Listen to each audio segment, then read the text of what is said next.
Today, we're going to talk about something most of us think we have a pretty good handle on: faith. But what if one single ancient story could flip everything we thought we knew on its head? So let's just jump right in with a pretty big question. What if faith isn't really what we think it is?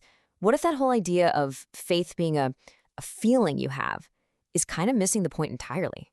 All right, so before we dive into the story, we've got to establish our common ground, right? The way we usually talk and think about faith. I bet this definition is going to sound really, really familiar. Yep, there it is, the standard dictionary definition. Faith is this thing you possess, right? A noun. It's all about holding on to this strong, certain belief, even, or maybe especially, when you don't have any hard evidence. But this way of looking at it, it can actually cause some real problems. And this is where it gets super relatable for so many of us. Because if faith is supposed to be this perfect, unbreakable belief, what happens the second you start to doubt? All of a sudden, it feels so fragile, doesn't it, like glass? Questioning becomes the bad guy, and it leaves you in this passive spot, just waiting to feel certain. It creates this huge all-or-nothing pressure cooker. Okay, so now let's turn to a story that just completely shatters that framework. We're talking about the story of Abraham from the book of Genesis. And trust me, it does not fit into our neat little definition. Right from the get-go, Abraham is not some hero who's got it all figured out. Not even close. He's standing at this massive crossroads filled with uncertainty, and he's being asked to just leave his home without any clear map of where he's going. And this is the real heart of the conflict. The challenge for him isn't to magically cook up a feeling of 100% belief. The challenge is to act, to actually take a step forward into the great unknown, carrying all of his questions and all of his uncertainties with him. The focus totally shifts from an internal feeling to an external action. And this just nails it. The commitment he's making isn't to a perfect outcome or a complete understanding. The commitment is just to the next step. It's a declaration of movement, a choice to get going, even when you don't have the whole blueprint. So all of this builds up to the story's most critical moment. And this is where our common view of faith gets completely flipped on its head.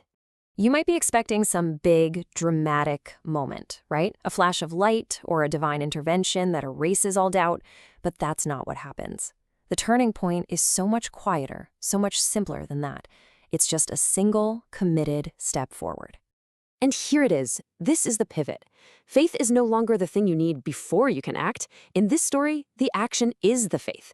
It is the physical embodiment of trust in the face of not knowing. The doing is the belief made real. So what are we supposed to take away from this? Well, this story isn't just a story.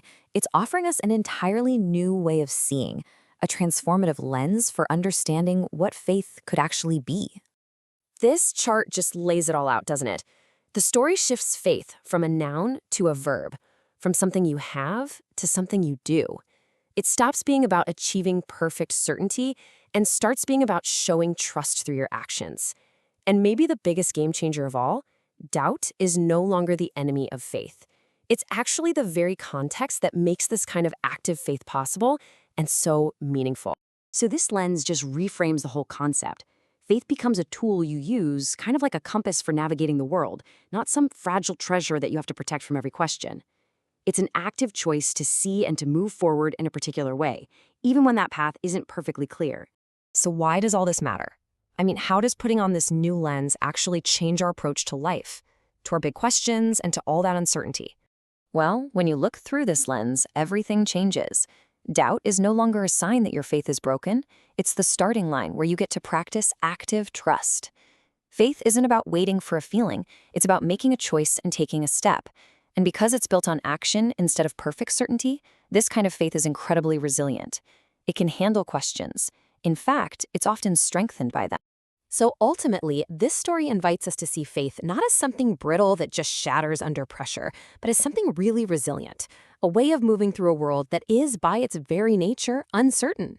And that leaves us with one final thought to chew on. If faith really is a lens you choose to look through, a verb, not a noun, what does that change for you? What part of your world, what decision, or what question might you see differently, starting today?